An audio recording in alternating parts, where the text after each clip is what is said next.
Welcome back to my channel mga tol. Nandito tayo ngayon sa may Honda Motor Trade Las Piñas. Pumasyal ako dito dahil meron akong gustong makitang unit. Nagbabala kasi akong bumili ng bagong motor, pero this time gusto kong gumamit ng automatic. Medyo nakakapagod na rin kasi talaga ang malayo ang biyahe. Kaya naghahanap ako ngayon ng motor na babagay sa pangangailangan ko. Gusto ko sana yung matipid at madaling imaneho. Kaya't samahan niyo ako mga tol.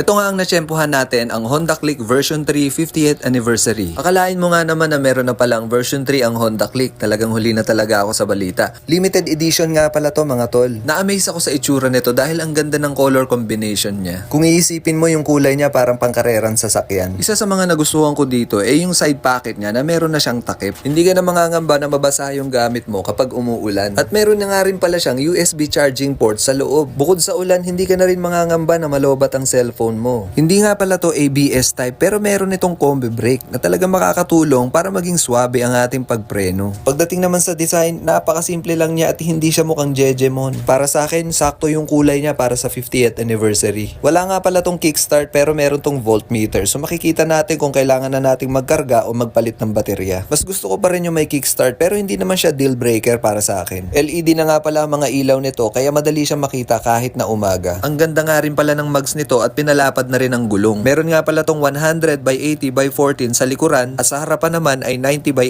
80 by 14. Liquid cooled na din siya para makaiwas tayo sa overheat. Pagdating naman dito sa may compartment, okay na din siya para sa akin dahil kasya naman ang half face dito. Fuel tank capacity 5.5 liters, so pwede na. Tapos ganito nga pala ang itsura ng upuan niya, napaka-solid mga tol. Ito na nga pala yung digital meter panel niya, halos parehas lang dun sa old version. Makikita pa rin natin dito yung speedometer, fuel tank gauge, orasan, at meron na nga rin pala siyang voltmeter para ma-check natin yung status ng baterya. Syempre, aalamin din natin kung magkano nga ba ang presyo nitong Honda Click version 3.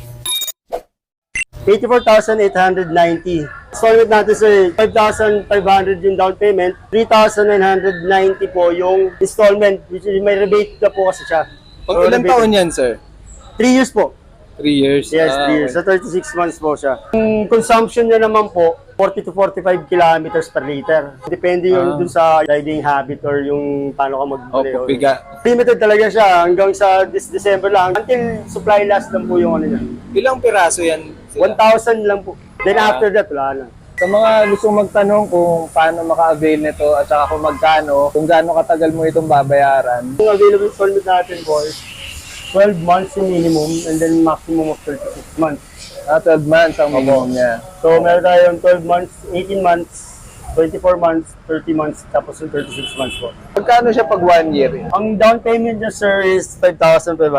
Kahit na 36 months? Opo, kahit 36 months, kahit po anong term yung mapili nyo, ang unit down payment niya po is 5,500. Pag 1 year, magkano ang monthly niya? Pag 1 year po, ang monthly niya is 8,830. So may rebate po siya. Pag early payment ka, may rebate po kayo na 200. Pag 24 months naman po, 5,350. Basta early payment po, 200 po yung ilaless natin dun sa monthly amortization.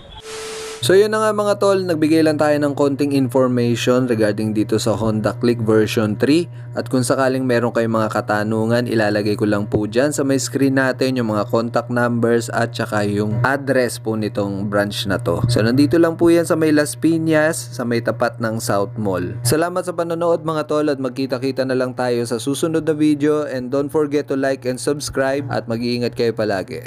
Adios mga tol!